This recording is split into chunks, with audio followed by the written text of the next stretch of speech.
अस्सलामुअलैकुम। Pakistan cricket star Babar Azam पर लड़की के संगीन इल्ज़ामात। बाबर आजम ने मुझे 10 साल तक जिनसी ज़्यादती का निशाना बनाया, मुझे घर से भगा कर ले गया, नाजायज़ ताल्लुकात कायम करता रहा, जिसकी वजह से मुझे हमल हो गया तो उसको ज़ाया करवाने भी मेरे साथ था।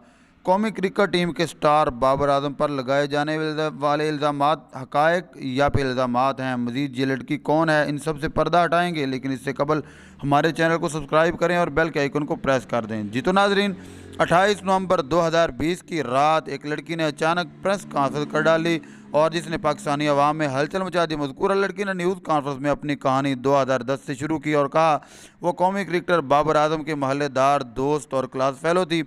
देखते ही देखते इनकी दोस्ती मोहब्बत में बदल गई और घर वालों की तरफ से सपोर्ट ना मिलने पर दोनों ने राह फ़रार इख्तियार कर ली। लाहौर की मुख्तलिफ सोसाइटीज़ में किराए के मकान में रहने लगे, जिसकी गली नंबर, मकान नंबर और मोहल्ला नंबर भी लड़की ने मुबैना तौर पर वादे कर दिया। और इसी दौरान बाबर आजम इसे जिनसी ज़्यादती करता और ताल्लुकात कायम करता रहा और शादी करने का झूठा दिलासा देता रहा। वक्त गुजरता गया और मैंने रोज़गार चलाने के लिए एक सैलून खोल लिया।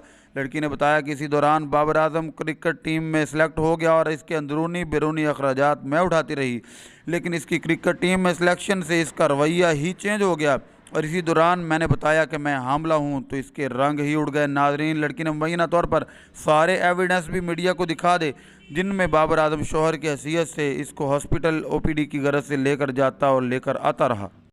जी नाज़रीन, जिस लड़की का नाम हामज़ा मुख्तार बताया जाता है, इसने मज़ीद वजाहत करते हुए कहा कि मुझे इसकाते हमल के लिए एक हॉस्पिटल में ले गया और मेरी मर्ज़ी के बगैर ही ऑपरेशन करवा दिया। इस लड़की ने बताया कि इसके सारे मामलात इसके दो दोस्त भी संभालते थे और एक इसका भाई इसके साथ था और मुझे ट्रीट करने लगा कि मैं बैरून मुल्क रहता हूँ, तुम अपने घर वालों से सुलह कर लो और बाद में हम शादी कर लेंगे।